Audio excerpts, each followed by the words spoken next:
Why is it that some upsetting thoughts keep coming back into our minds while others don't?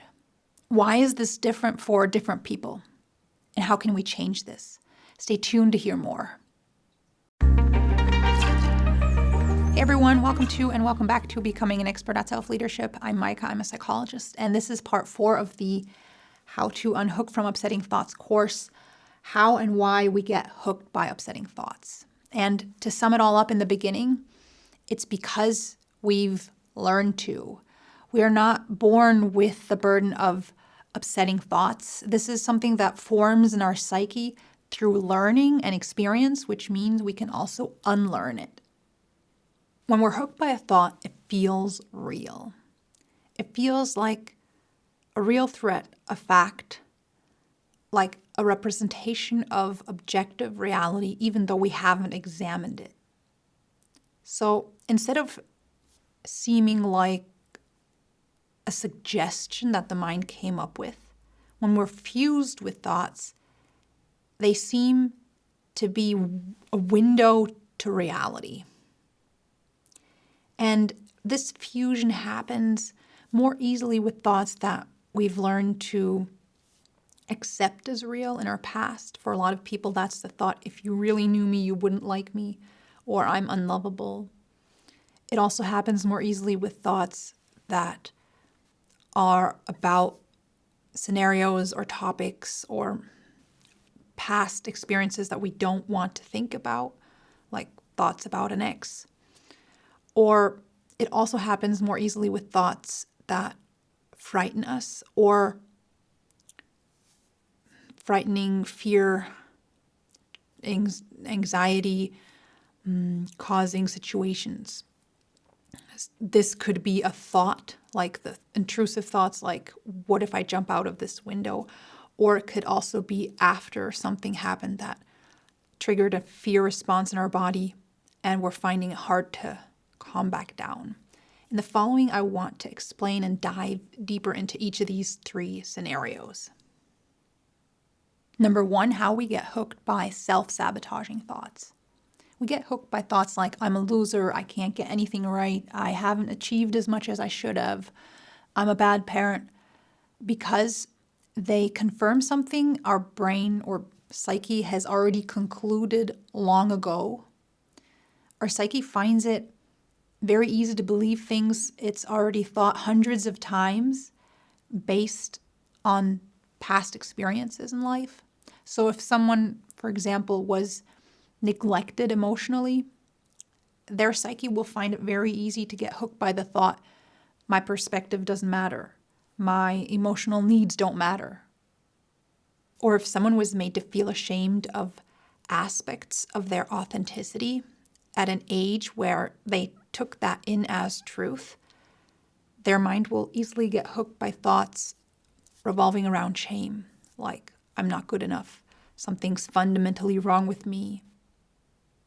If someone repeatedly failed in their attempts at influencing their environment and other people, especially as a child, if a child's attempts at communicating with the adults in its life and that is met with a response, this person's mind will easily get hooked by thoughts like, why try? I can't do anything anyway. I don't have the required agency.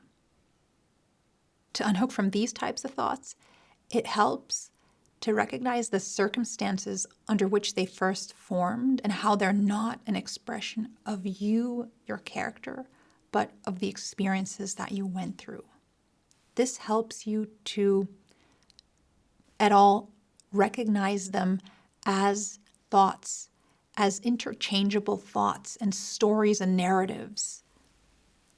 And then you can cognitively defuse from them with the tools that I explain in this course.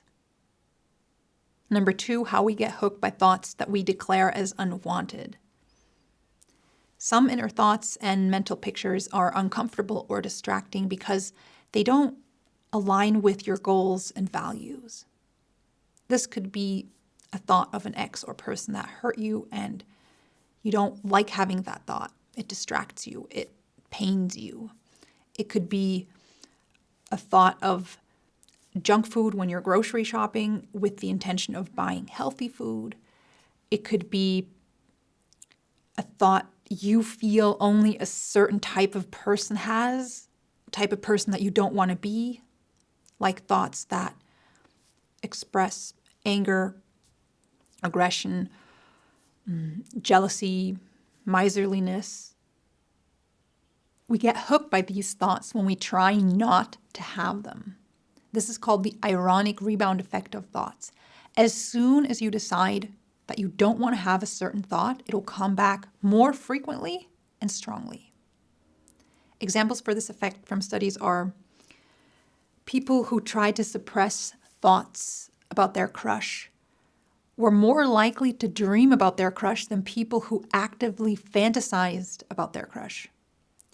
Example number 2, people who tried to suppress anxious thoughts before a public speech were more anxious and had higher heart rates. And people who, example number 3, people who tried to suppress self-critical thoughts felt worse about themselves compared with people that didn't try to suppress these thoughts. This happens because as soon as we forbid our mind to have a certain thought, it has to hold on to that thought to remember what not to think of. Forbidden thoughts become chronically activated in our subconscious as unwanted, forbidden, careful, don't think of this. And that then sometimes spills over into our conscious awareness as the thought itself or as the mind checking and scanning for that thought. And then it may seem to you like there's more truth to that thought because you're having it more frequently. But that's not because there actually is more truth to that thought. It's because you've declared it as forbidden and unwanted. This is a great paradox of the mind. As soon as you allow a thought to come and go on its own, you will decrease the likelihood of having that thought. It doesn't mean it'll go away. It might come back. But you won't get hooked by it. And it won't be something that constantly draws your attention in and creates fear, which will happen or is likely to happen if you declare a thought as unwanted or forbidden. Number 3, how we get hooked by frightening thoughts. A job that our brain takes very seriously is to keep us safe. That's why it has an alarm system, which it rings whenever we are in a situation that's potentially dangerous. And because our safety is so important to the brain, it would rather ring this alarm 1,000 times in situations that later turn out not to have been dangerous, a false alarm, than miss ringing this alarm in one situation that is objectively dangerous. So as a human being, it's natural to sometimes feel fear and then realize I'm actually safe.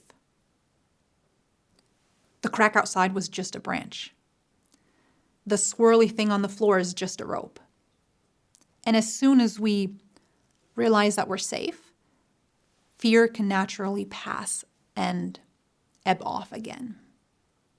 We can get stuck in fear, though, when we don't allow our mind to recognize that we're safe and when we don't allow our body to feel into that safety of the situation that we're in or that our loved ones are in. This means the fearful thought will then hang around in our mind as a very likely scenario or an objective depiction of what's going on right now. Although it's not happening, that dangerous or fearful thought or image or scenario. And then we may even respond to that initial fearful thought with further worrying about it, although it's not a real threat. We may even take actions based on the cognitive fusion with that thought, like planning or taking precautions to prevent that scenario from happening. And all of that perpetuates fear. For example, you may be at home alone at night and hear something which produces this rush of fear. Then you realize it was just the cat coming around the corner and pushing against the door, creating this squeaky noise. But you stay cognitively and emotionally fused with this first rush of fear, and you start listening in case you might hear anything else. You take out your phone and dial 911 without pressing the call button, just to be able to call quickly in case anything further should happen. And in that way, you stay stuck in that first rush of fear and perpetuate fear. The hooking to fearful thoughts, in other words, happens through the way we respond to frightening mental images and thoughts. We can't avoid experiencing fear that's natural and healthy. We can't avoid having frightening thoughts or inner mental images. But we can learn not to perpetuate these thoughts by cognitively defusing from them and allowing ourselves to notice and feel that we're safe. So these are the reasons we get hooked by unhelpful thoughts. It's because they confirm an early life experience, or because we've forbidden ourselves from having a certain thought, or because we're not allowing our nervous system to calm back down after a natural fear response. This is why we get cognitively fused with thoughts and what makes them appear to be real threats and facts, even in instances when they're not. And the cognitive defusion skills that you'll learn in this course will help you create distance to these thoughts that are unhelpful. And that stops them from feeling real. If you'd like early access to the videos that I'm creating for this course and access to extra material, check out the link to my Becoming an Expert at Self-Leadership e-learning platform in the description box.